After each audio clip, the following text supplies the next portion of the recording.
And welcome back to an episode of the Cool Your Jets podcast. Where it was Ben Blessington and Michael Nania.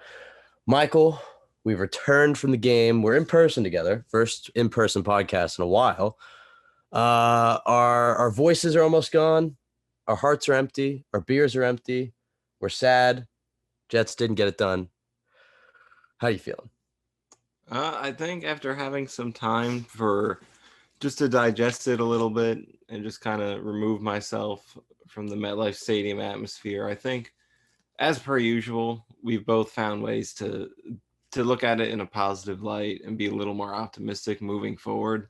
But at the same time, I think it is fair to kind of realize that I think I expected a little bit more from them in this game, and I think a lot of Jets fans did. I think we all, or the majority of us, expected that it was pretty likely they were going to lose against a great opponent.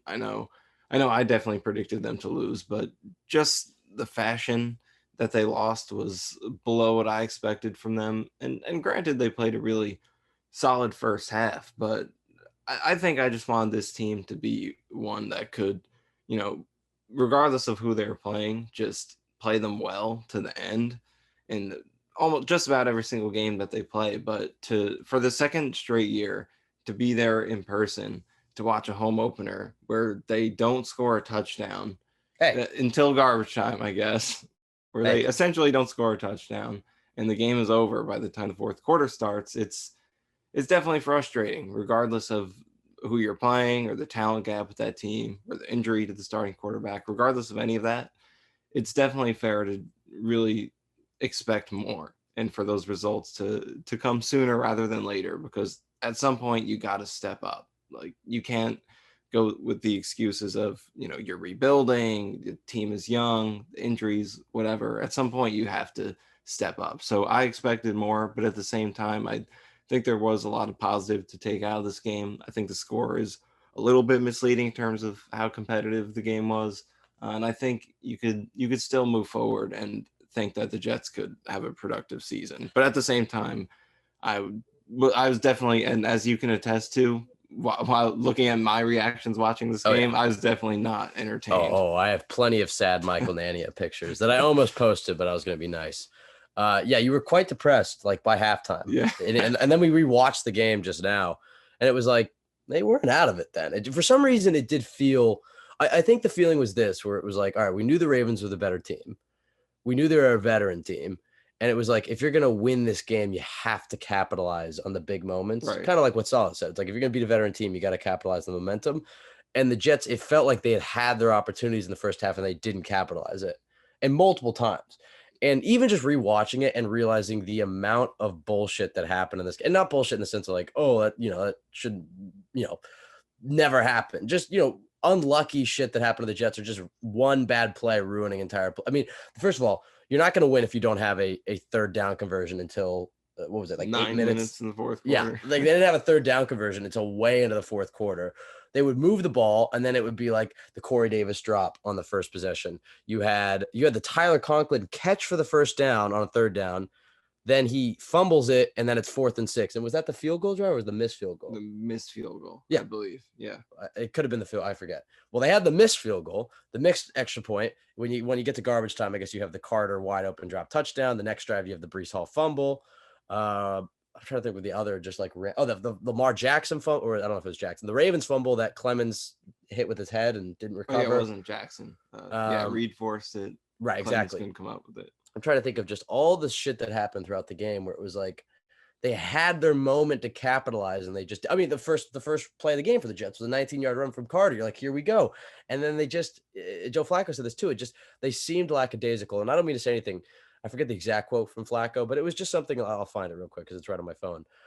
He said, we would get right around midfield in a couple of drives. We should have had some energy going behind us. And we just kind of, let's go up to the ball in a nonchalant tone. We never turned the corner. It's like, a lot of that is on Flacco, I feel like his body language, like he's Joe Cool, and that's nice to have when you feel like you're coming from a rookie quarterback or a young quarterback who's all flustered or whatever. And then you got Joe Cool coming into the game. But when Joe Cool is looking as flustered in between the snaps as Zach Wilson was, that whole nonchalant walk into the line, and then even in his dropbacks, he looks slow.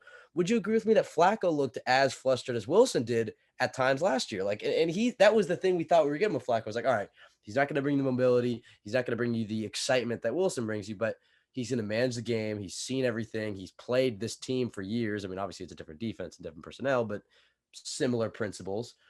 And he looked timid.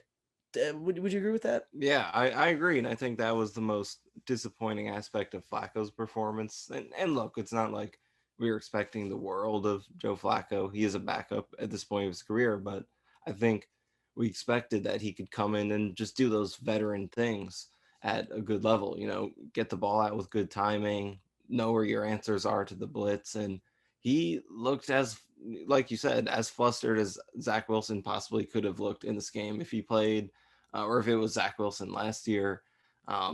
Just the timing, getting the ball out wasn't great. Like that one third down curl that Elijah Moore ran, and it looked like he could have caught it, but also the timing wasn't great. The ball should have been there earlier. Just when he was pressured, it didn't seem like he knew where his answers were. And just the pocket presence wasn't good. Just being able to step up. And you made a great point too about the pocket presence, because we're watching the Cowboys Bucs game right here.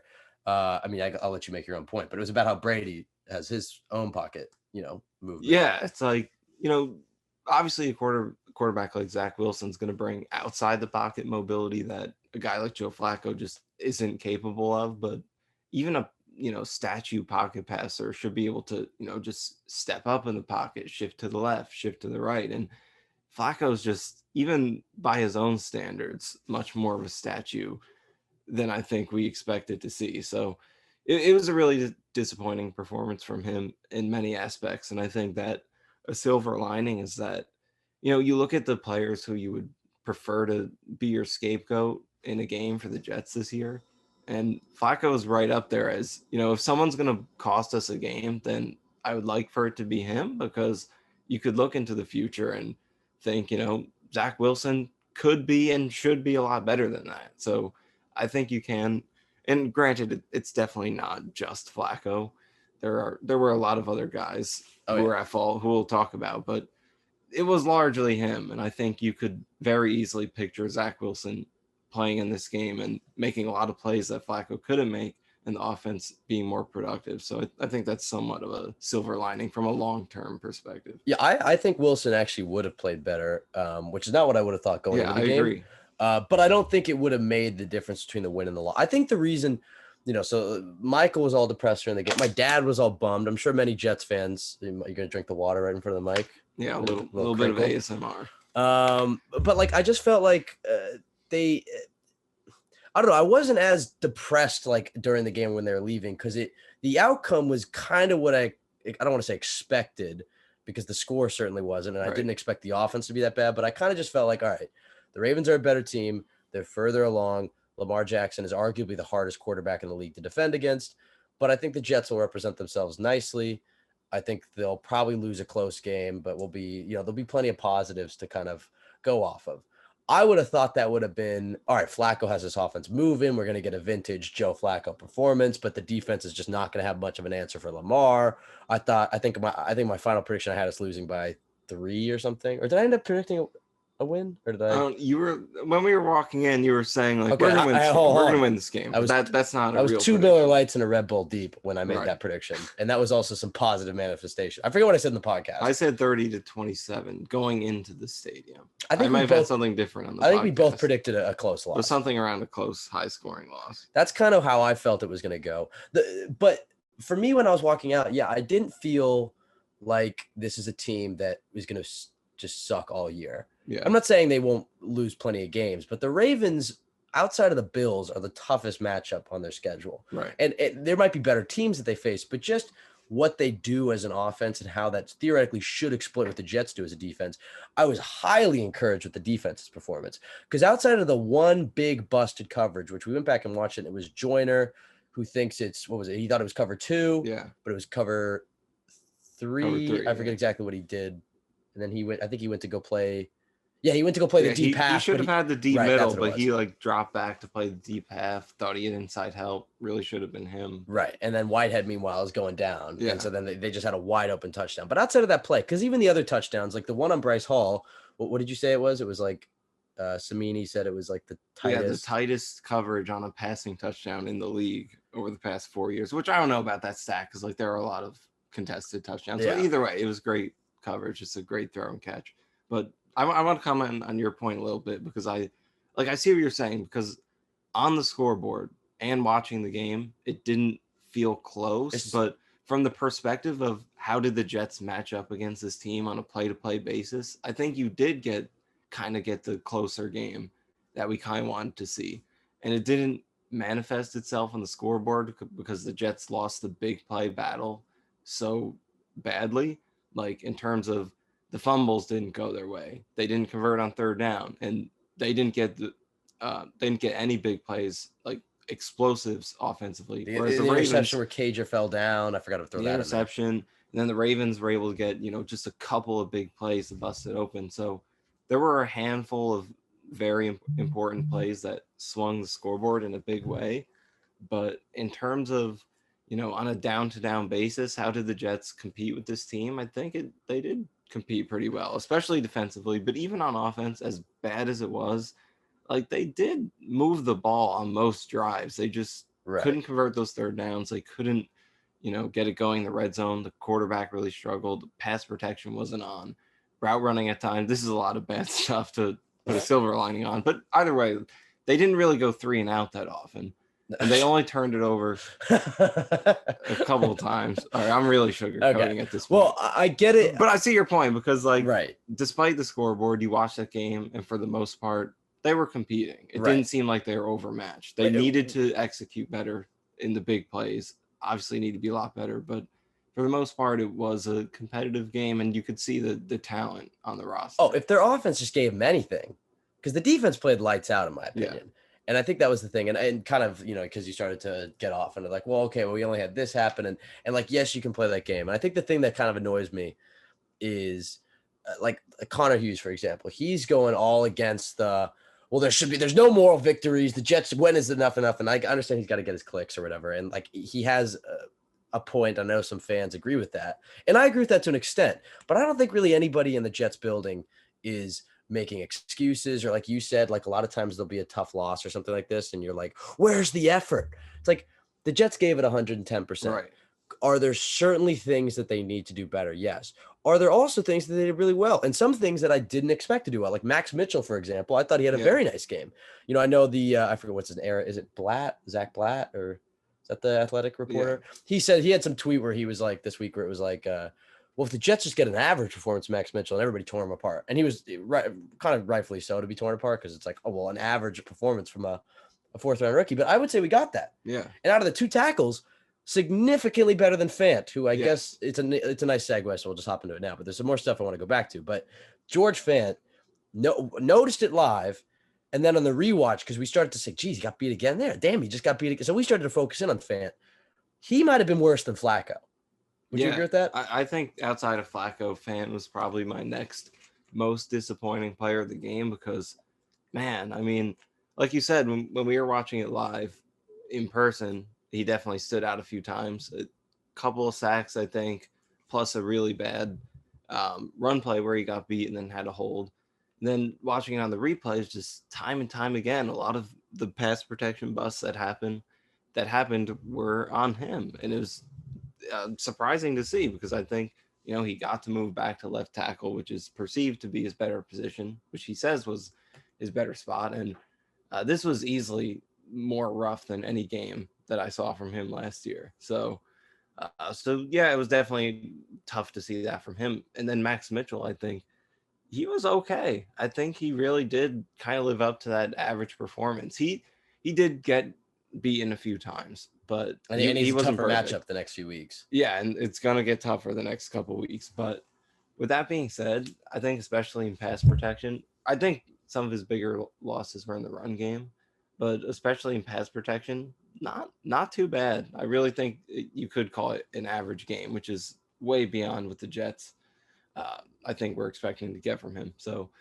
but George Fant, though, yeah, outside of Flacco, I think if you want to point to anyone individually for the offensive struggles, I think he needs to be next on the list. Yeah, I think that was the weird thing about the game, and kind of going back to the point we were just making, where it's like it's this weird feeling I have where it's like, okay, enough with the moral victories, enough Right. with the rebuilding. The Jets should be more competitive in the games. I think the feeling was, to me at least, was like, okay, I do feel like the scoreboard doesn't really paint the full picture. This was a game the Jets could have won. I did not feel like the Jets and Ravens were playing two completely different sports, which maybe that's a low bar, but considering the level of football we've seen the last few years, I'll take it. Yeah. They looked like they belonged on the field. But the thing, and the other thing was, I feel like they won the battle in the trenches, not pass blocking, but on defense, they certainly won the battle in the trenches. Yes. The run defense was terrific, a big step up from last year. They did a great job of containing Lamar. The pass rush was getting after it. And then in run blocking, I thought they looked good too. And I was a little concerned about the run blocking because preseason, and granted, you don't get to see that much, but they looked good. It was the pass blocking where they did lose in that phase. But overall, I felt like they won the battle in the trenches. And that's kind of like why I think the game felt a lot closer than it ultimately ended up. I mean, 9-24 isn't like a blowout, I guess, but it did feel like a blowout in the middle of the third quarter when they hit that big touchdown. It was just like, wow, they can't get anything going offensively. But I don't know if there's anything you wanted to add to that, but I did have a few. I mean, I think I have a comment on the moral victories thing, because I know for me personally, like I 100% get what all Jets fans are feeling. Like we're tired of having to come on these podcasts and talk about, oh, here's 5 players who played well in this blowout, disgusting loss that was not fun at all. Like obviously I'm tired of that. We're all tired of it. It's not fun. But let's be honest here. We're going to watch every single game no matter what. We're going to be back next season and the season after that and the season after that. So you can complain all you want. You're going to keep watching. So I could choose to sit here and just be negative about everything and just beat myself up over it, or I could choose to see the positives. So that's just okay. All right. That's just how I choose to look at it. Because Michael's going through the stages of grief, because I was pretty much the speech I gave to you. Yes, this is the character development. Let's just be positive. No, this is the speech you gave for. That doesn't mean you should ignore the negatives. No, I 100% agree. Like the negatives should not be ignored. This is not okay that we're still doing this. It's definitely not. But I just think from a fan standpoint of when you're, processing these games, like I would just prefer to look at the positives, because that's what I can control. How I look at it. So I'm just going to focus on how can things get better moving forward, because I am not going to be going anywhere. So it's not like I could be like, I am so my tired livelihood of this. is tied to this. I'm putting my foot down. I'm sick of this. It's not going to do anything. You can't change it. So just I'm going to focus on the positives. Okay, go ahead. There's a sliver of truth in what you're saying. Well, there's more truth than a sliver, but there's a sliver of truth in the sense that it's like all that complaining, that bitching, where it's just like, I mean, just go read any of Jets Twitter right now. It's like that doesn't really do anything. The positive that I do, you're reacting to the Bucs touchdown. I'll take the fantasy points. The positives that you can react to is this: the way the defense played today against arguably their toughest schematic matchup. And we went into, we literally, as we were getting ready for the game, I was like, we're going to learn a lot about Jeff Ulbrich today. However they prepare, I mean, like, just schematically, they're tough. We all saw that Colts game last year. Lamar is a handful. Michael Carter, even the running back, even called him the best QB in the league. And I can kind of understand that from a player's perspective, because there's no other quarterback that you have to game plan for like Lamar. I mean, he just does everything so well. The level that they played on defense, and then how poorly Flacco played, kind of gives me hope in the sense like, hold on a second. It wasn't like they just beat up on, the Falcons or the Panthers or something. The defense legitimately played lights out for 95% of that game. And granted, you can't hold on against Lamar for that long when your offense is doing nothing. At a high level, they played lights out, and the offense was moving the football, and Flacco played terribly. So it's like, okay, hold on. Maybe we get our young quarterback back, or hell, we get just a more average Joe Flacco performance. I know he ended up throwing for over 300 yards, but just think of the performances that he's had in a Jets uniform. I actually feel like this was easily the worst one, and probably the worst we'll get of Flacco. I don't feel like we're going to get much. He might have worse numbers, but like overall quarterback performance. So my feeling is this: they played a great team. They did a lot of things sloppily. They're a young team that did not capitalize on momentum, made far too many mistakes. This game should have been much closer, but it's like this defense looks much improved, and this offense I saw the seeds of a good offense. And like you said, should we still be here saying, well, we see the seeds of a good team? No, this has to change. But this today gave me the optimism of like, I think this is going to change the season. Like, I didn't see anything in this game that made me feel like, okay, season's over. We're going to be terrible. Whereas, like, I think like week 1, 2020 against Buffalo, you knew right off the bat, oh, Right. this is Yeah. a bad team. This team is not going to be good. And for me, it was like, okay, Flacco played terribly. Fant played terribly. Greg Zuerlein played terribly. Braden Mann played poorly. Joyner didn't play well. But then it's like, you know, I thought that Garrett Wilson, and you can't even really see it on the broadcast because we went back and rewatched it, like I said. But a lot of those routes I was watching him, it's like, he's special, man. Yeah. Yeah. I was just starting to zero in on him and his route running. He is special. He's going to be something.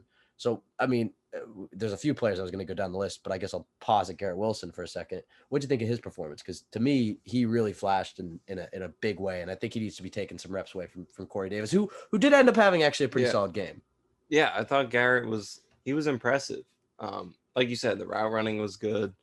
There was even there was one route in the red zone near the end of the game where he kind of ran like a little pivot route on the goal line, just stop his momentum, go towards the pylon. Totally toasted his man. Should have been a touchdown, but Flacco airmailed it. So bad one. So yeah, Garrett had good route running.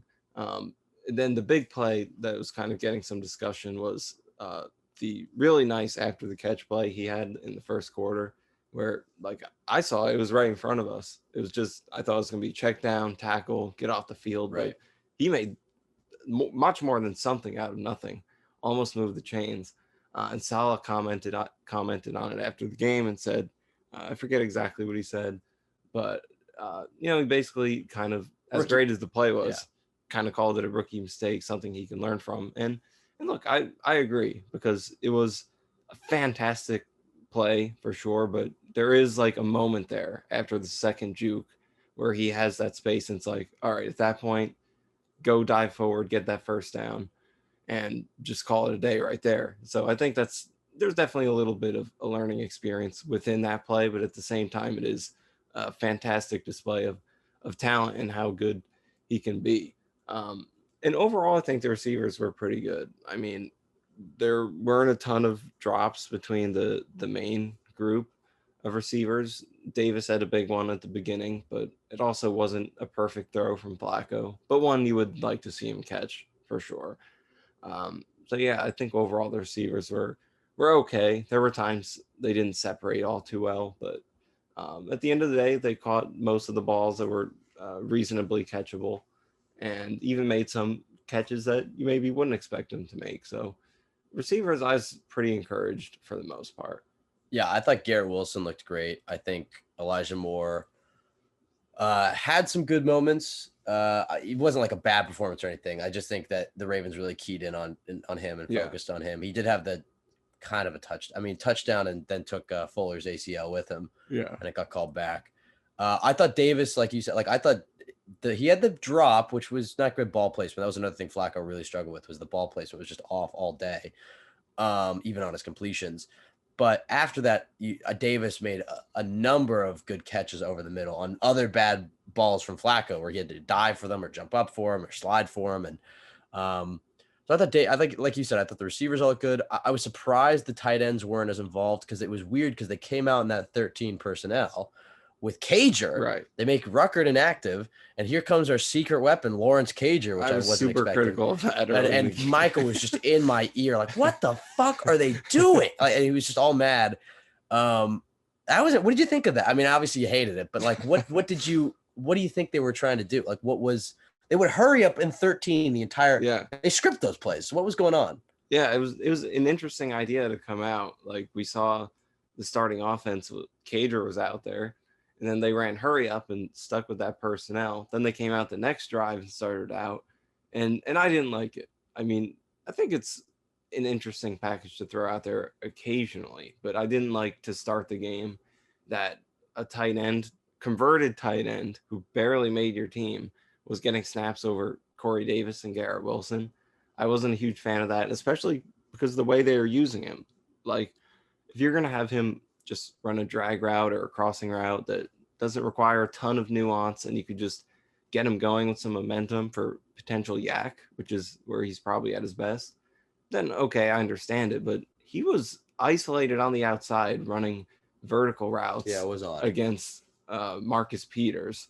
And there were even a couple reps where Flacco looked his way as one of the primary options, and clearly he wasn't open in that situation. So it didn't really make sense to me. And then obviously it became highlighted when he had the penalty blocking and then fell, causing the interception. So it, it was a curious usage for sure. And then they did kind of go away from it after that. So at least credit to them for that. But in terms of what they're trying to accomplish, I think, and like you said when we were talking about it during the game, I think they just wanted to play to the strengths and weaknesses of that defense a little bit, because their strength is that the talent and the depth they have in the secondary. So they figure, why don't we go with big personnel, force them to take a DB or two off the field and put more weight on the field, more, bigger D tackles or front seven players, and try to exploit that with three tight ends who we think can catch the ball and make plays after the catch. So obviously didn't work out well, but I can kind of see the thought process. Yeah, it was odd. I do wonder how much Cager's involved, because I do think that going forward, I do think that he's an intriguing weapon. The way that they used him was strange, for sure. Right. I'd like to see him targeted, but I feel like the advantage he brings you is as a tight end, and not, you can flex him out as a receiver, Yeah. but that isn't capitalizing on what he was, because they just put a corner on him. You're 13 personnel. It's not like, okay, you flex him out wide, but they have to put a linebacker or a safety on him. It's like you flex him out wide and they got a corner on him.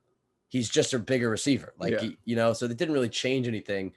I don't know. I thought that was interesting. The play calling as a whole, I felt from LaFleur.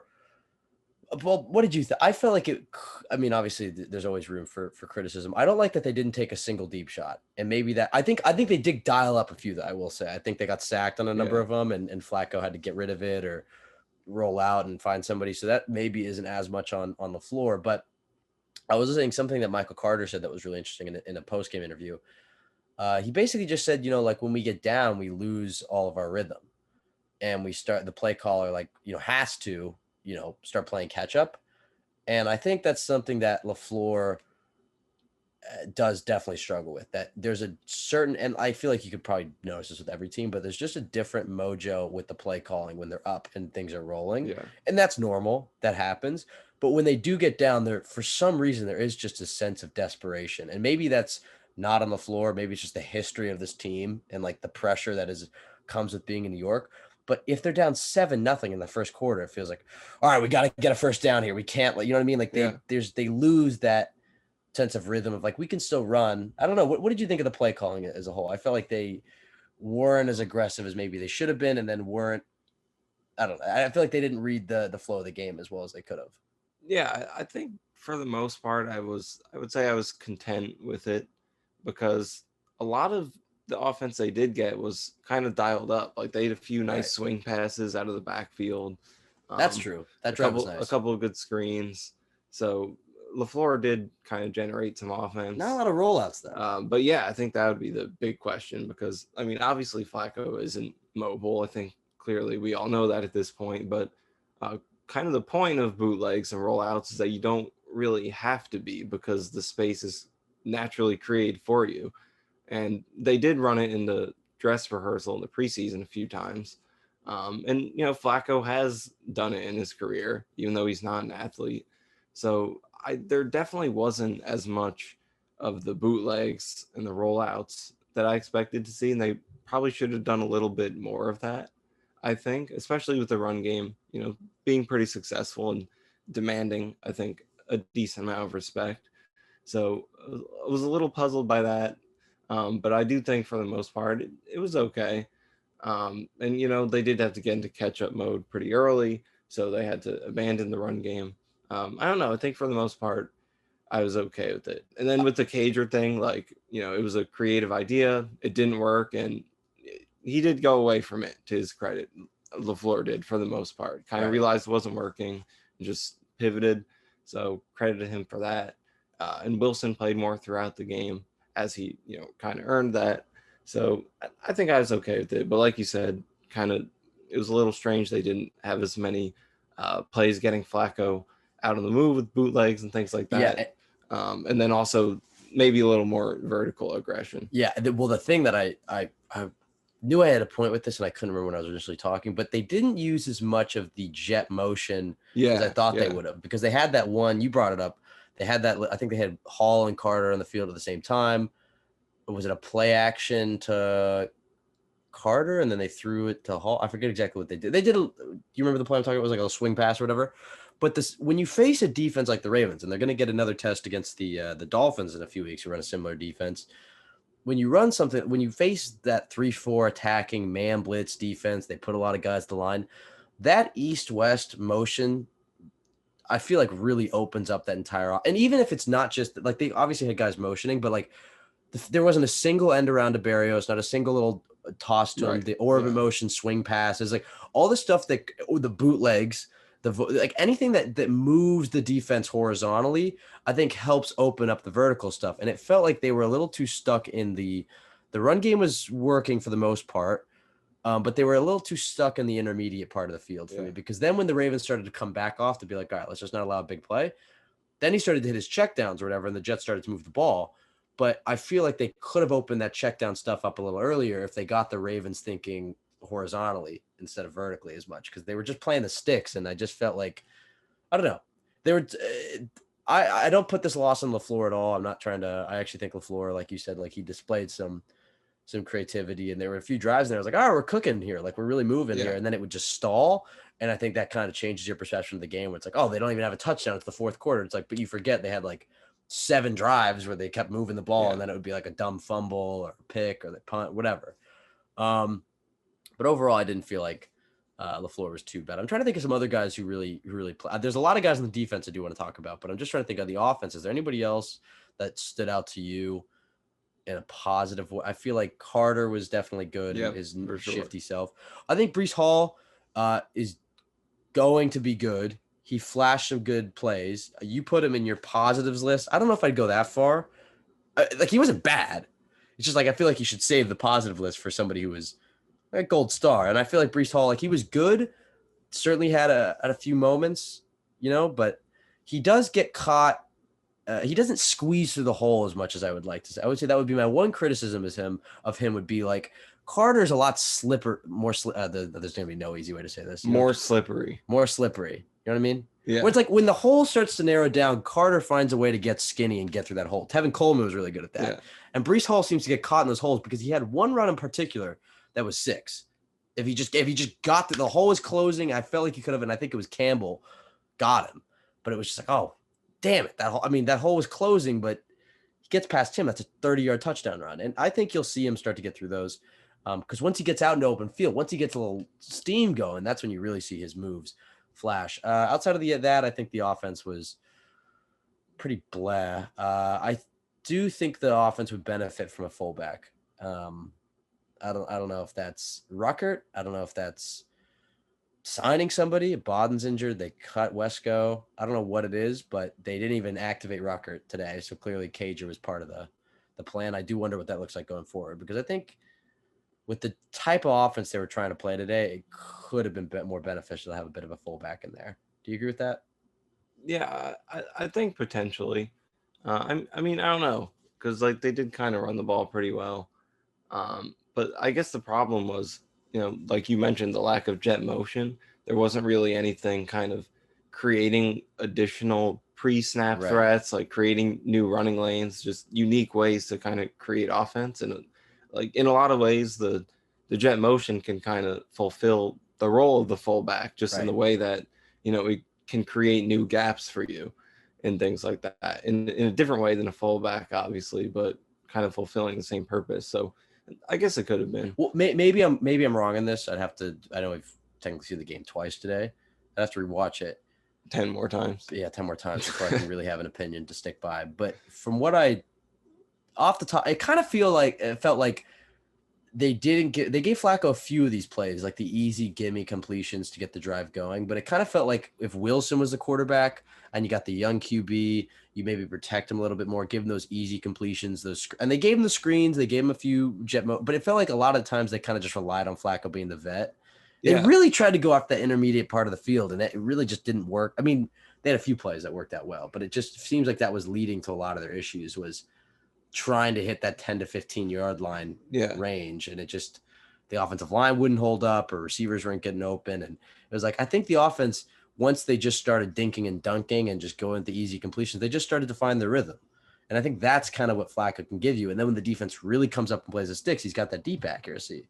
But it just seems like they were content with more of a static offense. They still had motion, but just going after the intermediate parts of the field with Flacco. And it just didn't, I don't know.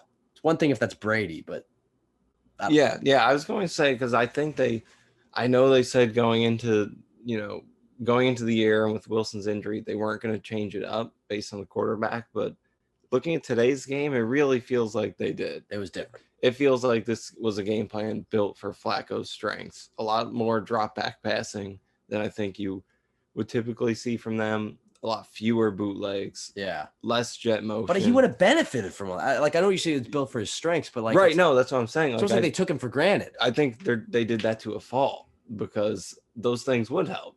Sure, he's not an athlete, but any quarterback can fake a handoff and run into open space and then, read a flood concept or something like that. And he's done that before. It's in this offense where he was most successful as a Raven. So I think they went a little bit overboard, kind of playing to his strengths. And granted, if he just executes better and makes better throws and just plays better, then, it would look better. But I do think that regardless of the fact that, he's Joe Flacco and isn't an athlete, I still think that playing their scheme the way they would with Zach Wilson in there would still probably yield better results. Because I just think that offense is a better fit for the modern NFL. It creates easier offense regardless of who the quarterback is. I mean, Jimmy Garoppolo is not mobile, and this offense has been great for him. So yeah, it does feel like they kind of went a little too Flacco centric for building this offensive game plan today. Maybe it was based on the Ravens and what they thought would work against them, but maybe a little bit going away from what they want to do too much.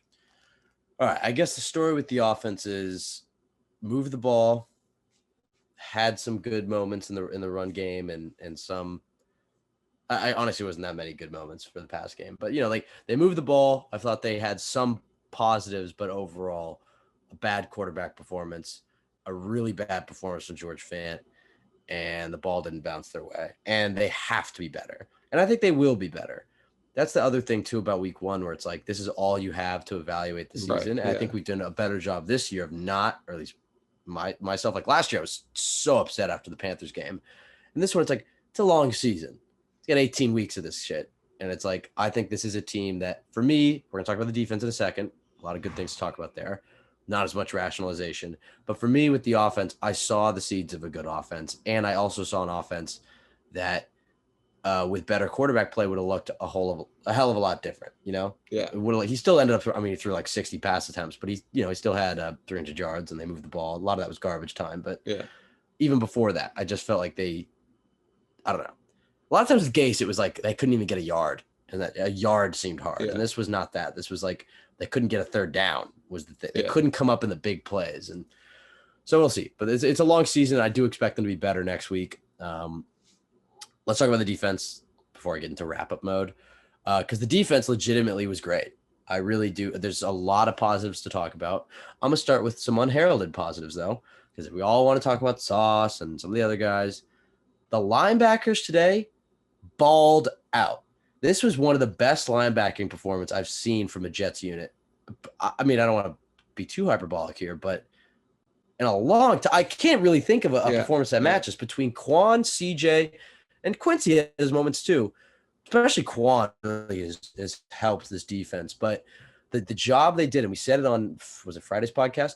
We said it on Friday's podcast that, if they don't have, will they be able to contain Lamar? Yeah. Will they be able to close in on those rushing lanes and those receivers? That's how this defense works. The heartbeat comes from the linebackers.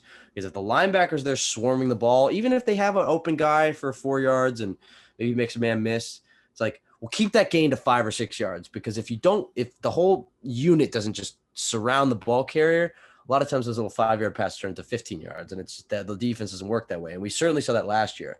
Linebacking unit, though, today, I was thoroughly impressed with. What did you think of them? And then who are some of the other players that you saw that really jumped out to you on the defensive side of the ball? Oh, yeah, the linebackers were really good. I think they were always going to be important in this game because, I mean, you figured that the defensive line would have trouble at the first level and that the cleaning up would be huge. But the defensive line did do better. But even with that, just the linebackers were clogging holes really well in the run game. They made the tackles when they were called upon.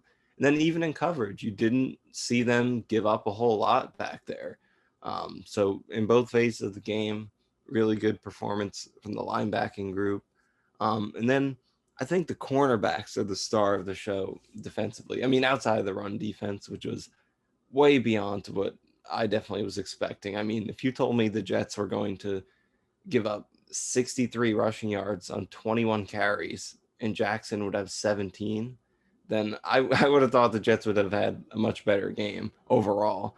But that was a huge win, and definitely the most impressive aspect of this performance was the D-line. But I think the corners were definitely my favorite part of this defense because they're fantastic. I think, there were a lot of plays where the pass rush maybe wasn't getting home as quickly as you would like, but eventually they could get there because Jackson couldn't hit his first read and he moved to his second and he moved to his third, and then he decided to scramble because the coverage was that good from the corners.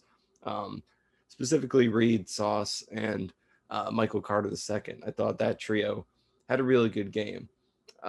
Sauce, the pass breakup on Andrews is as good as it gets, and there aren't a lot of corners in the league who can make that play against a star tight end like that. And then to see Sauce used as a matchup piece against Mark Andrews, that was really impressive. In his first game, no less. And then we talked about Ulbrich, is he going to change things up? There's an example of him doing it, allowing Sauce to get some man reps against the other team's best weapon, who's a tight end. So that was great to see. Reed comes through with a forced fumble, which unfortunately they couldn't get, and a fantastic interception. Granted, was garbage time, but it doesn't take anything away from it. And then his coverage, I believe he had 5 targets, didn't give up any catches. A couple of deep passes, he was right there, forced the overthrow. So he is fantastic. Carter II had some great tackles underneath, tight coverage on one Andrews deep ball, and another one that Andrews did catch, but it was a ridiculous catch and throw. So the cornerback trio I thought was excellent. I don't know if you mentioned it because I zoned out for a second looking at the Bucs game, but did you mention the Whitehead play where he jarred the ball loose on the third down? No, I didn't bring that up. That, which was arguably maybe even a fumble, if you want to talk about something else that didn't go the Jets' way. Yeah. Where you watched that, what was it? It was like 3rd and 6.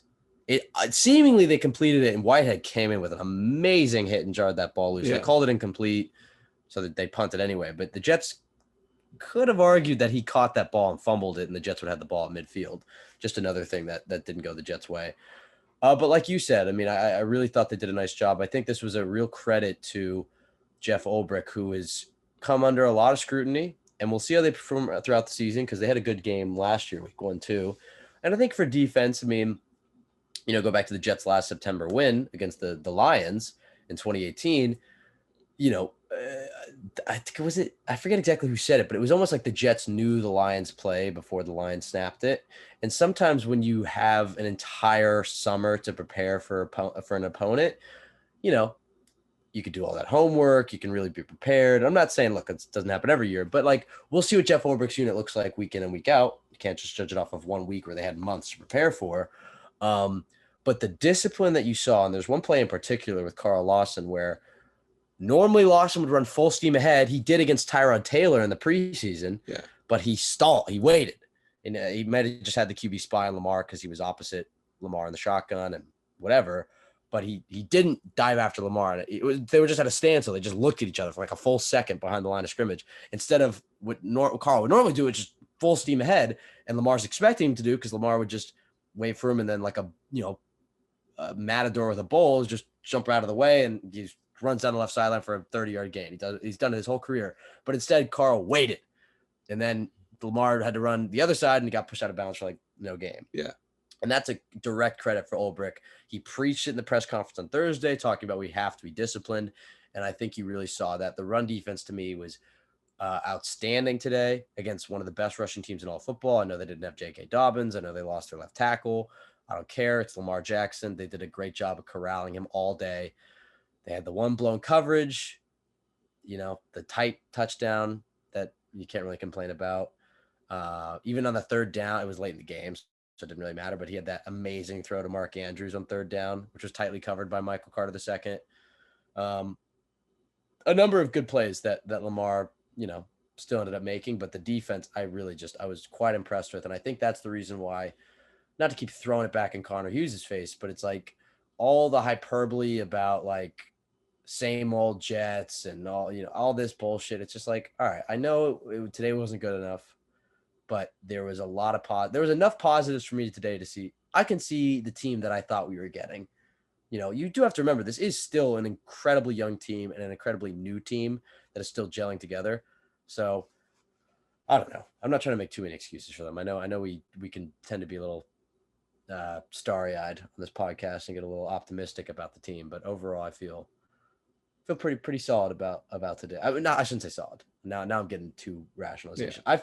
I feel happy with the defense, and I feel like the offense will be better than what they showed. Is kind of how I feel. So I don't know, a mixed bag. Is there anybody else we want to shout out negatively or positively before we wrap this up? I think I wrote down a few things, but I just want to expand on what you said about Carl Lawson. I think he really impressed me in this game. And he impressed me because he was doing it in ways that are maybe a little bit different than what you expect him from the impact you usually expect him to make, because we knew going into this game it would be a different challenge for the Jets edge rushers against Lamar Jackson in this run game. But Lawson was really good in that disciplined edge role. He had a bunch of plays where he stayed home and was patient and got in the passing lane for potential RPO or whether it was an option play. He really held his own and did what he needed to do. I think he deserves a lot of credit for holding Jackson to 17 yards and holding that run game to under 70 yards. I think Carl Lawson was a huge part of that, which is, again, you didn't sign him for run defense, but it's not something you expected to get a ton of from him. But in this game, I think that's where he really played well. And then as a pass rusher, I think he had a lot of really good wins. Some of them weren't capitalized on, some of them the ball's out earlier, but he did have some really nasty wins. And you could see, all right, he's still Carl Lawson, and the big plays are going to come at some point this season. So I did like what Carl Lawson showed in this game. Yeah, and also I feel like the Jets, and maybe this will be proven in the next few weeks, going back and rewatching, they had a lot of wins, but when you're facing a guy like Lamar, you have to be disciplined. And so I feel like they sacrificed the opportunity for a few sacks a few times. Yeah. Not like maybe sacrificed, but I think in other games, like next weekend against Brissett, I feel like they can go pin their ears back a little bit more and just get after the quarterback. And we'll see how that affects the run defense at all. But this one, they did a lot better of a job of, like, obviously they're still aggressive, all gas, no break. We're rushing, we're sending four, we're coming. But I feel like they did a lot better job of not overcommitting against Lamar, because that's kind of like that's the kryptonite of every defense that he faces. It's just like they come after him, they send the blitz, and then he just makes 7 guys miss and runs down the sideline for a 60-yard touchdown. And the Jets were more conscious of the fact that, like, if I got a one-on-one here with Lamar, it's better for me to just try to force him to hold the ball longer until my teammates get here than trying to dive at his feet and then is a wide open lane for, I don't know. I feel like they were a lot more disciplined, and that's credit to Jeff Ulbrich, who we have not been as, I don't want to say positive towards, but faced some heat from us. Yeah. And a lot of people in Jets Twitter last year. So, and I think the defensive performance you have to be really encouraged by, because you look at the schedule, the Ravens are, aside from, I guess, the Bills, like you said, just because of how good they are, probably the worst matchup for this team specifically on the schedule this year. Just, schematically, philosophy wise, probably the worst matchup for this defense. And they come out, they allow under 300 yards, 24 points, and this is with zero help from the offense, from the special teams. think at one point, I forget, I don't know what the final number was, but at one point deep in this game, I remember the broadcast showing that the Ravens' average start was their own 40-yard line, which is obviously very good field position. And even with that, the defense still held up really well in a matchup that should have been a huge, huge mismatch for them. So if the defense plays the way they did in this game throughout the year, I think it's a top 10 defense, because you put in the same effort against other teams that you match up, better against than this team that is built to exploit what you do. You're going to give up a lot less than 24 points. And, the Right. offense helps you out somewhat at all more than they did in this game.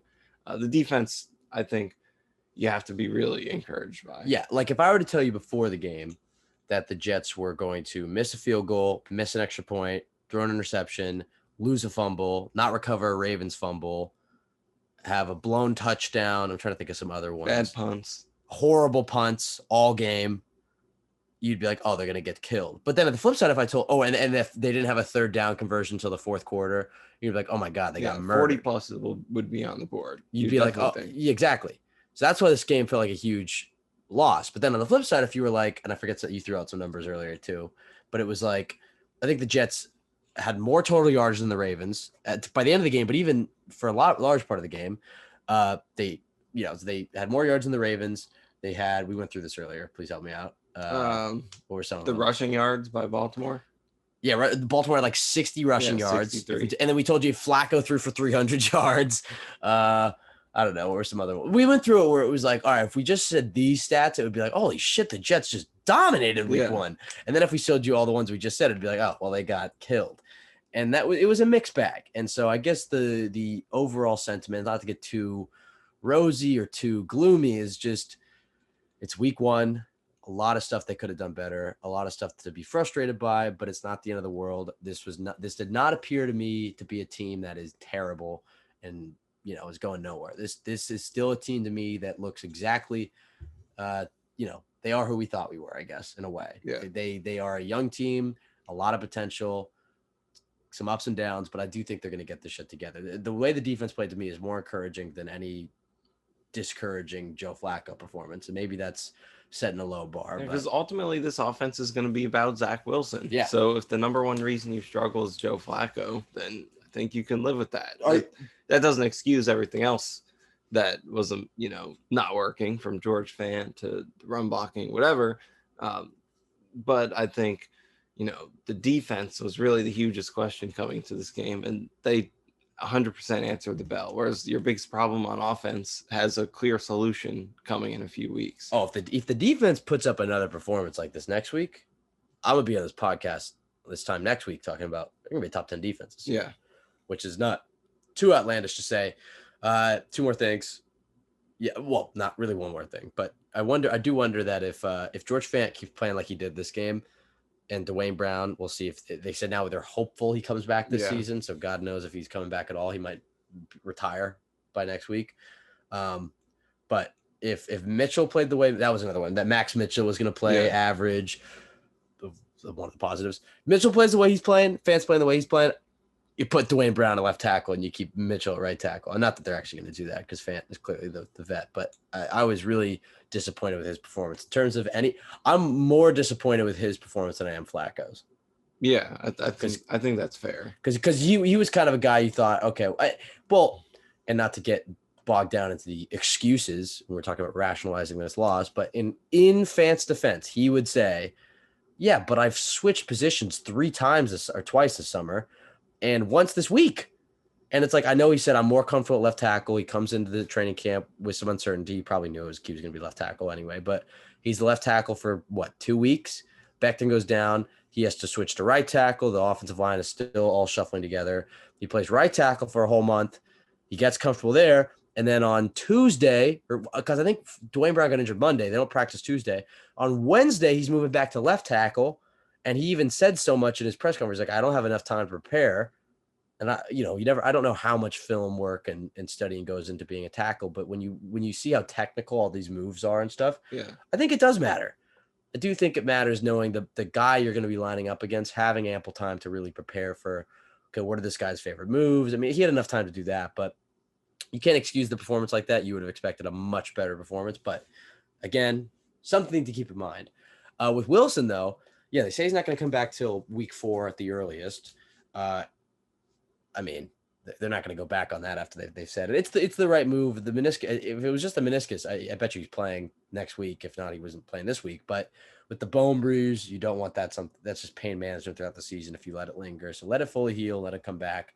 I guess the one positive of Flacco playing like this, and the defense and the rest of the team playing like they did today, is not just like the excitement of Wilson coming back, but just the leveling his expectations in the sense that, like, I was all about the chaos that would come if Flacco had us at 3-0 when Wilson returned. But, you know, at least with this type of performance, if Wilson goes out there and doesn't have a great performance week 4 against the Steelers or week 5 against the Dolphins, you know, it's not like, oh, well, put Flacco back out there. He's right. You know, it's at least you got to see, okay, this guy is not our future. He's not going to give us the Jimmy G 2019 season that I thought we could. I think Flacco's going to have a much better next 2 weeks. I really do. In fact, I do think he'll win one of the next 2 games. Do you think we're going to get a September win? Because we only get 2 more opportunities. Browns and Bengals? I don't know. It's so hard to say. All right. I say they do. I feel better about it. Well, Browns or Bengals? I feel better about the Steelers in September. No, it's the beginning. It's like October 3rd or something. So Got it. October 2nd. I would say, well, the Browns. I mean, no Watson Browns and the way our run defense played today, I feel pretty good about. But Myles Garrett is scary. That whole defense is good, but I don't know. We'll talk more about this in the preview podcast. I have to go watch I didn't see how the Browns played today. All I know is they beat the Panthers by 2. So maybe I'll go watch the Browns game and be like, oh, Jesus Christ, they're 1,000 times better than us. But as of right now, my post week 1 thoughts are, I think the Jets, there's no reason they can't beat the Browns next week. There's no reason they can't beat the Browns. They're not a team that should be that far off from beating the Browns. So I expect the Jets to win a game in September. If they don't beat the Browns, I think they, Bengals, Super Bowl hangover, they lost the Steelers, right? Right. Yeah. So I don't know. We'll see. But that's, as you should know by now, predictions in this podcast mean nothing. All right. That'll do it for us. Follow us at CYJ Pod on Twitter, Michael_Nania, myself at Ben W. Blessington. It was really cool seeing everybody at the tailgates today. I did catch a ball on Joe Blewett, a perfect pass from Nania over here. Blewett did bump me off my route quite a bit. I was I kept talking shit, and I was like, come on, I think I can. Well, I kept saying I was going to DM up because I got these long arms. I was like, oh, I got my Sauce Gardner on. But then he wanted to play defense. I was like, all right, I'll run a route. And then in fairness to Joey, I think he was a few in, but he did. He pressed me, and he he definitely would win the bench press competition if we did the Jet X scouting combine. But was going to run a post, got turned more into a corner, but Nania with the dime. I got the wheels to get around that corner, the hands, and then he picked me up and almost just ran me into this woman. Did you see that? I didn't. There's a woman on the phone, and she had her back to us, and Blewett had me, and then he picked me up like we were in practice or something, and then he just ran me right into her, and I was like, all right, we're gonna run her over. And she was all startled. But it was great seeing everybody at the game. Michael, you'll be back out here for the Dolphins game week 5, so we'll have another in-person podcast. Hopefully that'll be a celebratory win, a Zach Wilson home debut win. Yep. But before that, we'll be back on Friday previewing the Browns game. I hope everybody has a good week.